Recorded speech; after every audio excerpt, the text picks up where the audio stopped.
Salut les mecs. Alors aujourd'hui on va plonger dans le monde des ninjas avec Naruto, qui est comme chacun sait mon manga préféré, voilà, à peu de choses près. En tout cas on va découvrir ensemble les 6 plus grandes théories qui entourent cet univers fascinant ou pas tant que ça, puisque là il s'agira effectivement des mystères sur la mort de Jiraiya, on va même parler un peu des secrets sur les origines de Kakashi, en passant même par la vérité sur le Tsukuyomi infini. Donc voilà, vous l'aurez compris, ces théories vont vous faire réfléchir et redécouvrir, on l'espère, l'univers de Naruto sous un autre angle. Alors, sans plus attendre, c'est parti. Est-ce que vous vous êtes jamais demandé si Naruto n'était pas carrément un illettré? Parce que oui, beaucoup de fans sont déçus par son manque de projet, particulièrement durant son entraînement de 3 ans avec Jiraiya, lors de la transition entre Naruto première partie et Naruto Shippuden. Cela dit, cette théorie suggère que c'est parce que Jiraiya n'a pas entraîné Naruto, mais a surtout appris à Naruto le b.a.-ba de la lecture et des mathématiques, afin de s'assurer que Naruto pouvait lire et écrire correctement. Parce que oui, enfant, Naruto était bien souvent livré à lui-même et ne prenait pas vraiment ses études au sérieux. Par conséquent, même s'il peut se débrouiller un peu en tant que ninja, il n'a pas vraiment les compétences académiques nécessaires pour devenir un Hokage. C'est donc une théorie qui pourrait expliquer certaines de ses lacunes en tant que shinobi. Et ça pourrait effectivement, en plus de tout ça, montrer à quel point Hiruzen est un gros salopard. Parce que franchement, non seulement il a failli à la promesse qu'il a faite aux parents de Naruto sur leur lit de mort, mais en plus de ça, ça voudrait dire que Naruto, en fait, a été laissé dans un état d'illettrisme absolument scandaleux. Examinons ensemble la théorie qui stipule que le Sharingan ne serait ni plus ni moins qu'un pouvoir à l'origine démoniaque. Parce que oui, avant que tout ne soit connu sur les doujutsu, des théories circulaient un peu partout sur la véritable nature des Sharingan. Et certains fans croyaient que le Sharingan était en fait un pouvoir donné aux Uchiwa par des esprits démoniaques. Donc ça expliquerait le prix que les Uchiwa doivent payer pour débloquer tout le potentiel de leur pouvoir de doujutsu, qui est effectivement assez élevé. Et certains pensaient à l'époque que ces sacrifices étaient en réalité des offrandes aux démons qui leur fournissent en retour leur capacité absolument surcraquée. C'est donc une théorie assez sombre qui ajoute une dimension encore plus inquiétante au légendaire de Jutsu des Uchiwa. Bien sûr, à l'heure d'aujourd'hui, on sait que c'est pas vraiment vrai, on sait que ces théories ne se basent sur rien, puisque maintenant, voilà, on connaît toute l'histoire avec Hashirama et Indra, et voilà, l'origine véritable des Sharingan, mais en ce qui me concerne, j'aurais bien aimé que cette théorie se révèle comme étant vraie, voilà, parce que je la préfère au lore véritable de Naruto. Personne ne s'est jamais demandé si Sai était en réalité un Uchiwa. Parce que oui, regardons les faits. Déjà, forcément, Sai ressemble beaucoup aux autres Uchiwa avec ses traits assez fins. De plus, le kanji de son nom peut être lu comme Matsuri au lieu de Sai, rappelant évidemment le festival japonais de Uchiwa Matsuri, qui est donc une référence directe aux Uchiwa. D'autant plus que pour activer leur Sharingan, les Uchiwa doivent ressentir de fortes émotions, mais si Sai a été enlevé par Danzo pour être un guerrier de la racine sans émotion, ça pourrait effectivement expliquer pourquoi son Sharingan n'a jamais été activé. C'est donc une théorie qui ajouterait une toute nouvelle dimension au personnage de Sai, qui en aurait désespérément besoin, parce que Sai a d'abord été introduit comme un perso qui pourrait effectivement remplacer Sasuke Uchiwa dans la Team 7, dans la Team 7, mais bon, voilà, au fil des chapitres, on s'est vite rendu compte que Sai, c'était un énième mec qui allait servir à rien, et qui allait effectivement tenir la chandelle à Sasuke et Naruto, dans Naruto Shippuden, parce que comme chacun sait, dans Naruto Shippuden, il y a que Naruto et Sasuke qui servent à quelque chose. C'est assez triste, mais bon. Et si Jiraiya était encore en vie? Oui, vous avez bien entendu, parce qu'on l'a jamais vraiment vu mourir, ce cher Jiraiya, qui est donc, comme chacun sait, le mentor de Naruto, parce qu'on l'a seulement vu sombrer dans l'eau après son combat contre Pain. De plus, il n'a jamais été ressuscité par l'Edo Tensei, ce qui est suspect pour un personnage aussi important censé être mort. Et lorsque Naruto a essayé d'invoquer Gamabunta à un moment donné, durant la 4ème grande guerre ninja, il n'a pas pu, parce qu'apparemment Gamabunta était occupé. Mais alors là, la question se pose, par quoi il était occupé, le Gamabunta? Parce que là, il est quand même question d'une guerre mondiale. Qu'est-ce qu'il y a de plus important que ça, en fait?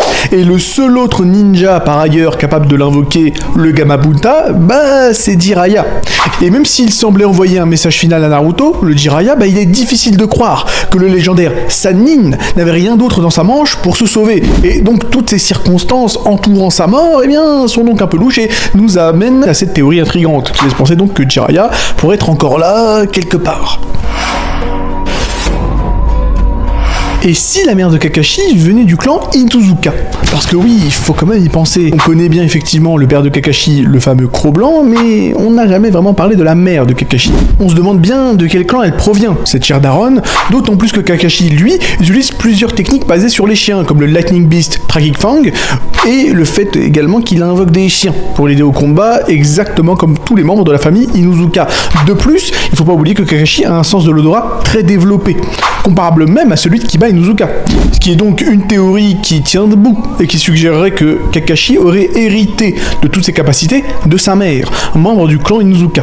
Ça expliquerait effectivement ses compétences uniques et son lien étroit avec les chiens. Une théorie qui effectivement ajoute une dimension intrigante à l'héritage de Kakashi attaqué.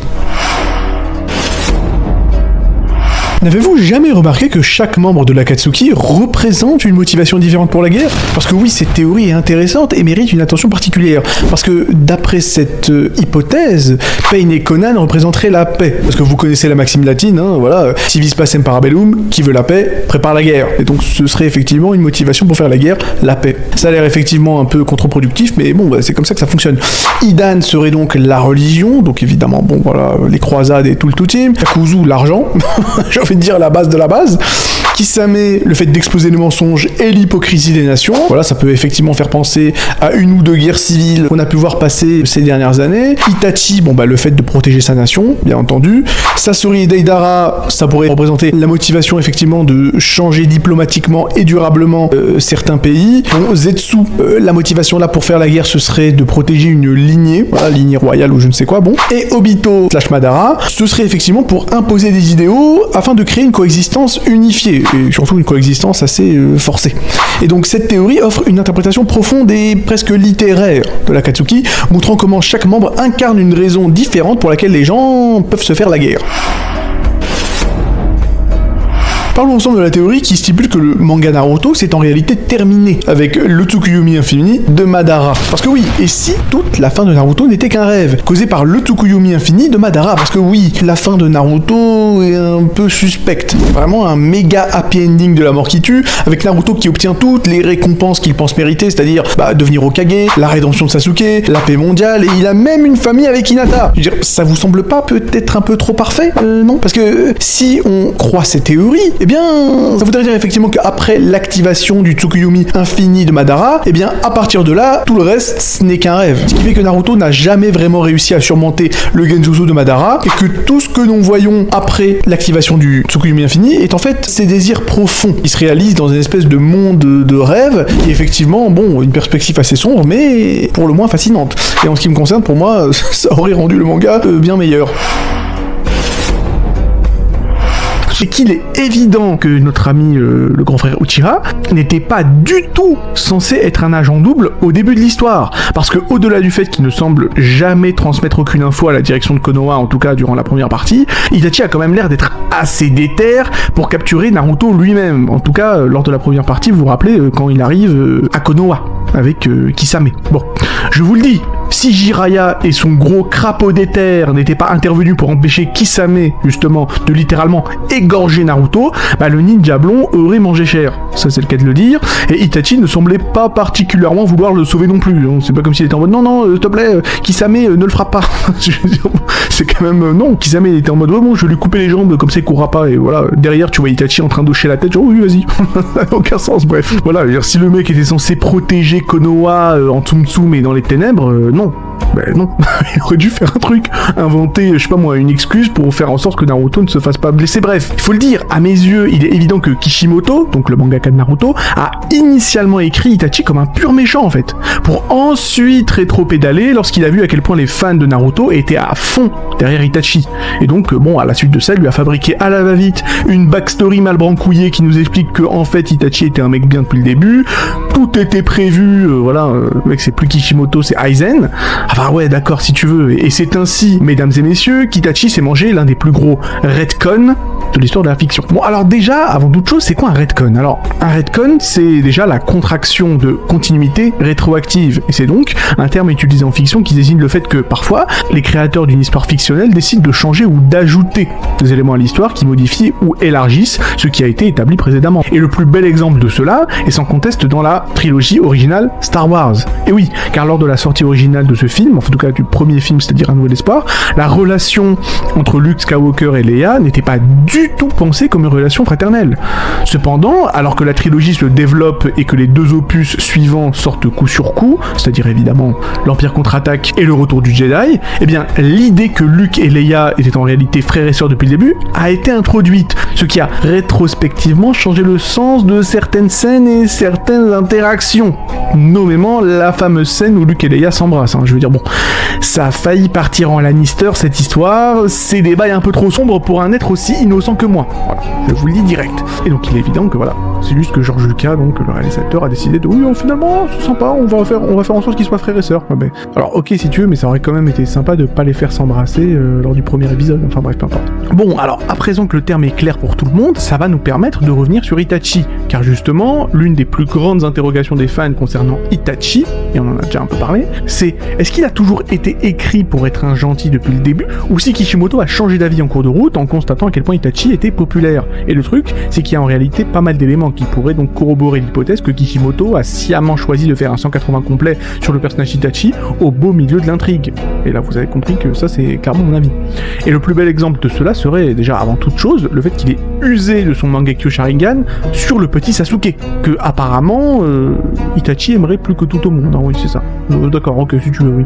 En fait, le souci avec ça, ce n'est même pas que là, il s'agit quand même d'un genjutsu de torture mentale dans sa version la plus dérangeante, et que donc Itachi inflige ça à son petit frère apparemment bien aimé. Donc non, ça c'est pas le plus gros problème de l'histoire, non. L'énorme ennui là-dedans, c'est qu'il y a littéralement que le médecin ninja le plus puissant du siècle qui arrive à sortir Sasuke du coma dans lequel le Mangekyo d'Itachi l'a plongé. Je fais évidemment référence là à Tsunade, qui pour rappel n'était même pas Konoha au moment des faits, et était elle-même déjà très occupée à écumer tous les casinos de la planète. Aussi je vous le demande, comment Itachi aurait-il pu prévoir qu'elle allait sauver Sasuke? C'est totalement illogique, je veux dire. J'aurais pu comprendre qu'Itachi cogne un peu Sasuke, histoire de donner le change devant Kisame, puisqu'il est censé être un agent double, voilà. Mais là, il y a peut-être exagération, je veux dire... Itachi, tu vas un peu loin là. Un coma cérébral, carrément.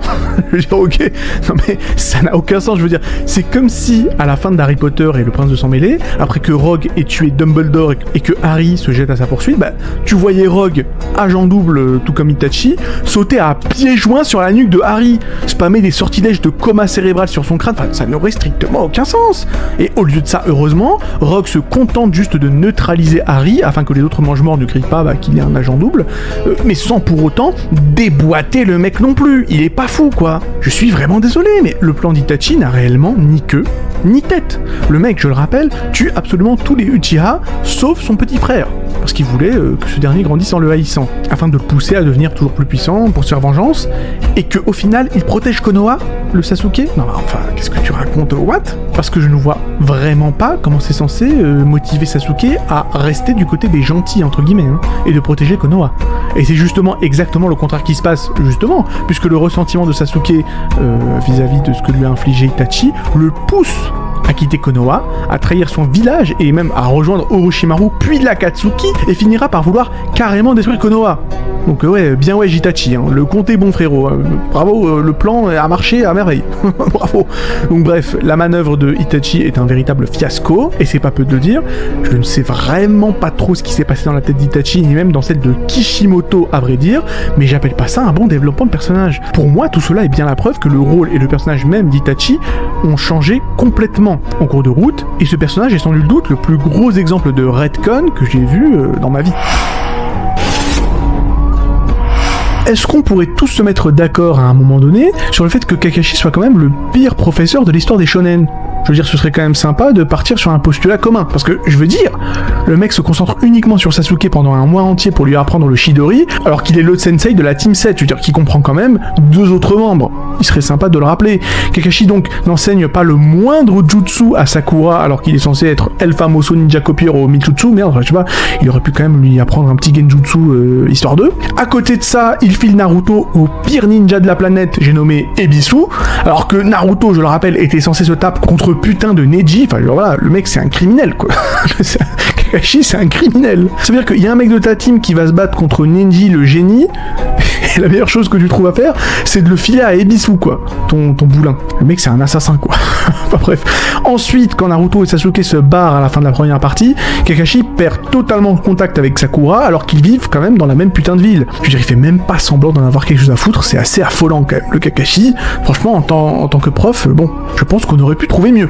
Alors voilà, la vidéo est terminée en espérant qu'elle vous ait plu. N'oubliez pas de vous abonner pour encourager la chaîne, et si vous voulez effectivement, voilà, d'aventure, me soutenir davantage, jetez un œil à nos t-shirts et mugs disponibles dans la boutique. Vous pouvez aussi effectivement faire un petit don via PayPal afin de soutenir financièrement la chaîne car elle en a grand besoin. Voilà, petit coup de Patreon, petit coup de PDF si vous voulez effectivement vous jeter dans l'aventure YouTube. Bref, quoi qu'il en soit, prenez soin de vous et à la prochaine.